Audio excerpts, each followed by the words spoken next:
భగినీ హస్త భోజనం నాడు, యమద్వితీయ నాడు, అంటే కార్తీక శుద్ధ ద్వితీయ నాడు ఎవరైతే అక్క చెల్లెళ్ళ ఇళ్ళకి వెళ్ళి ఆవిడ చేతి వంట భోజనం చేస్తారో వాళ్ళకి అపమృత్యు బాధ ఉండదు.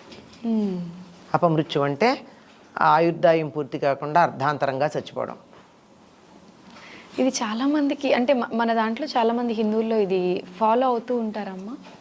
చాలా మందికి అసలు అమ్మ ఉత్తర దేశంలో ఫాలో అయినట్టుగా దక్షిణ దేశంలో మనం ఫాలో కామమ్మా.